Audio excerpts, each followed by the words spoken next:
Chris Chinnock for Display Central at Display Week 2014. I'm in the Corning booth where I just had some introduction to a number of new products and demos that they're doing here. So I'll kind of try and run through those with you. The first thing we talked about was the Eagle XG glass. This is their kind of workhorse glass for amorphous silicon processing.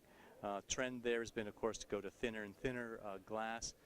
So they're now down to they can do 0.5 millimeter thick glass up to Gen 8 size, and 0.3 down to Gen 6, and actually 0.25 is available for sampling at this point. So if you really want to go, well, if you want to use that level.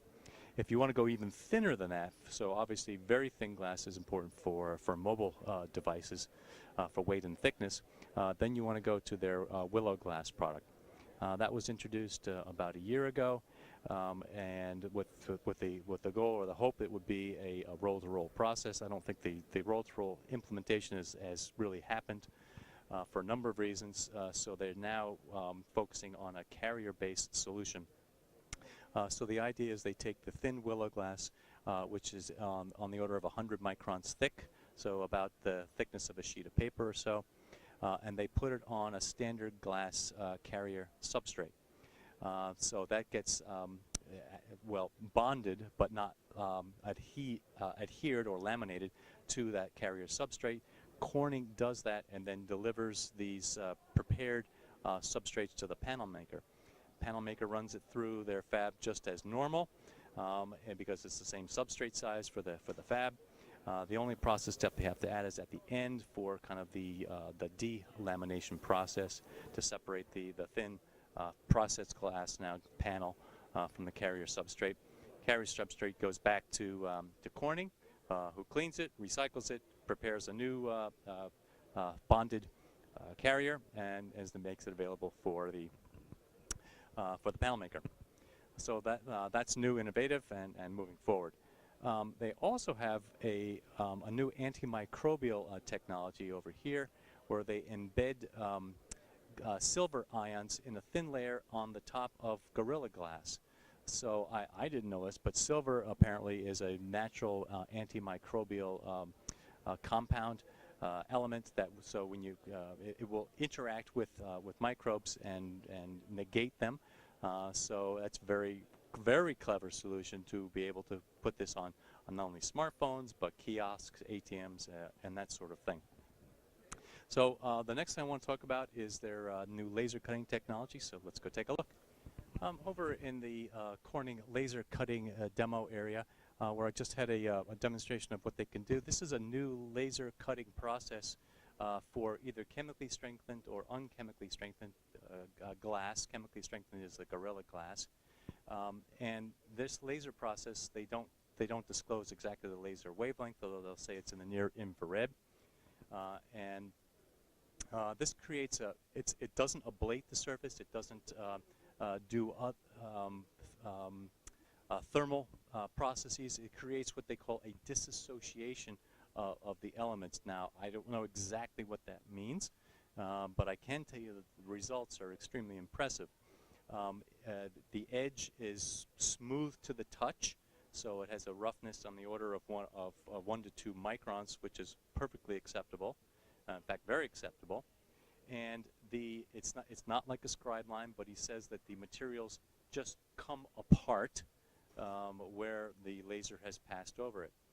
And this is going to be very important technology for being able to cut out glass for cover glass, obviously, to create holes.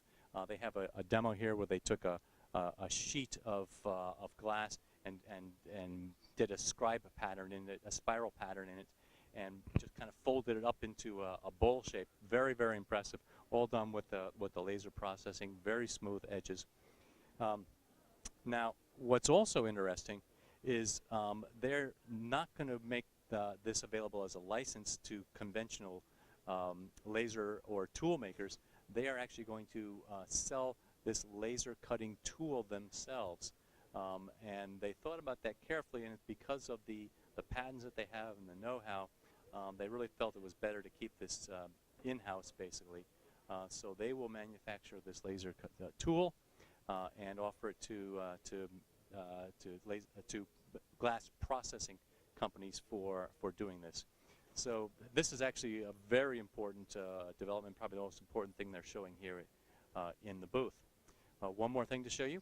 Let's go take a look. So here over in the Lotus XT area is some glass that they introduced and developed at last year's SID.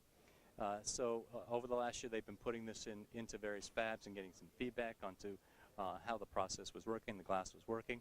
And the whole reason this was developed was for really for low temperature poly backplane, but more specifically for high PPI. So when you get to high density displays and above 300 or so, which is clearly happening right now, there are 400 or 500 PPI displays in the market.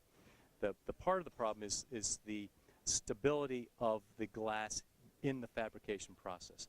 These go through a series of stages and steps where the glass is heated, it cools, and that mechanical stability, that compactness from process step to process step affects how the various patterns align on the glass substrate. If there's variation from sheet to sheet, from process to process, then the patterns don't line up. The process is uncontrollable. There's yield impacts.